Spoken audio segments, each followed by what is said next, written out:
বাড়িতেই কপালে চোট পেয়েছেন মুখ্যমন্ত্রী মমতা বন্দ্যোপাধ্যায়। তার কপাল এবং নাকে সেলাইও পড়েছে।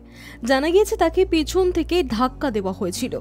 কিন্তু কিভাবে বাড়ির মধ্যে ঘটল এই দুর্ঘটনা জানতে তদন্তে নামল লালবাজার। এদিকে নিরাপত্তা বাড়ানো হয়েছে মুখ্যমন্ত্রীর বাড়ির সামনে। মুখ্যমন্ত্রীর চিকিৎসার পর বৃহস্পতিবার রাতে সাংবাদিকদের মুখোমুখি হন ডক্টর মরিময় বন্দ্যোপাধ্যায়। তিনি জানিয়েছেন, পিছন থেকে ধাক্কা লাগায় পড়ে গিয়েছেন মুখ্যমন্ত্রী। আর এই তথ্যের পরিপ্রেক্ষিতেই একাধিক প্রশ্ন উঠতে শুরু করেছে। বাড়িতে থাকাকালীন কিভাবে পিছন থেকে ধাক্কা লাগলো সেটাই বড় প্রশ্ন। এর উত্তর খুঁজতেই তদন্তে নেমেছে লালবাজার। সূত্রের খবর, শুক্রবার মমতা বন্দ্যোপাধ্যায়ের কালীঘাটের বাড়িতে যাবে লালবাজারের সায়েন্টিফিক উইং গোয়েন্দা বিভাগের দল। কথা বলতে চান মুখ্যমন্ত্রীর সঙ্গে।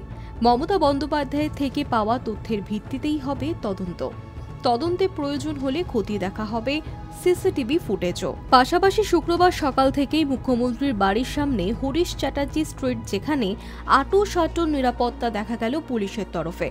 এমন ঘটনায় গোটা পরিস্থিতির দিকে নজর রাখছেন পুলিশের আধিকারিকেরা।